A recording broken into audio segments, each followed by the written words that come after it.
marunong si Bon mag-drive. Bakit? Aminin mo. Totoo hindi. Oo. Pero wait lang. Alam na ni Bon na ano, alam mo yung pagka-overshoot niya. Wala pa kasi nasabi Sabi niya, sorry Marlon. Hindi kasi, wait lang explanation ko yun kasi utak ko. Masyado nila akong ginajudge. Yan, lalo na si Marlon, pati si Ken sa Ako daw. Actually, Kasi wait lang Hindi pre, kanina ginudge din kita kanina. Alam mo kung bakit? May puting SUV. Nag-overtake. Nag-overtake, sabi ko, ang layo ng overtake nito, parang pakaliwa na siya. Hindi, diretso lang naman kasi Ang tamang pag-overtake, pag diretso. Pagka papaling-paling, doon mo ako questionin. Kasi kita ko naman malinis yung daan Tama. Pag kaya ko. Kasi kanina naman... Pero ngayon, magaling na si Bon compare sa dati. Kasi alam mo pala mental nila. Kasi pag overtake, mali ko rin naman talaga yun. Because wait lang At least, inamin mo. Alam ko. Pero pag sila Ken kasi pag nag-overshoot, natutunan ko lang sa kanila yun. Nakita ko kasi kaya ginaya ko. Pero patuloy ko nang ginagawa. Kaya Sa akin pa nakita Ako pa. 5 years ako nagmomotor. Sige. Sige. Ako, tanong mo experience ko sa angkas mo. Ako. Angkas kita? Sige mo, totoo naman na ginajudge talaga namin si Boy. Kaya namin niya, di ba?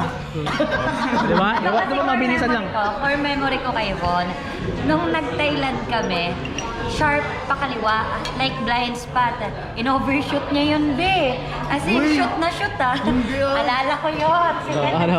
Bumusina ako noon. Bumusina siya. So meaning kapag bumusina ka nang naka-overshoot, valid pala yun.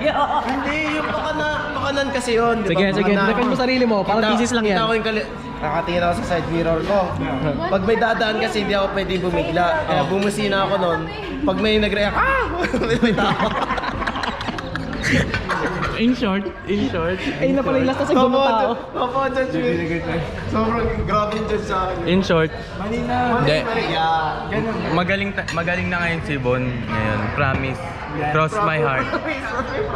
Overtime, nakita man natin yung improvements ni Bon dahil bumili lang siya ng motor. Pero nung una, kinakabahan din kami ni Ken nung bumili siya ng motor. Oo, yung bumili siya ng motor.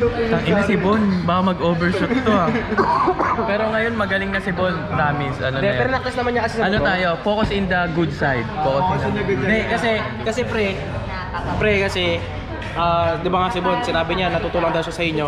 So from kamote, natuto sa akin sa kamote. Kamote naging patatas. Ito, kamote daw. Kung kamote to, ito, nabulok na yung kamote. Dati, kung i-compare mo dati, iba na yung ngayon kasi. Bakit nabulok sa kamote? Gusto ko maintindihan. May tama na yan. Tama na daw ko. Epal no? Para Tama kayo, na yan. alam mo yung video ko nung sa LU, yung gusto ko sana mag-video nun sa beach. Tapos sabi mo, wag na yan. Yung epal Oo. Tama na yan, bis ba yan? Hindi, angay naman. Video ko kayo may video. Wala na daw. Pero nag-Thailand yung content kayo. Nag-Thailand time, di ko naman tapos na drive mo. Wala naman kasi. Hindi.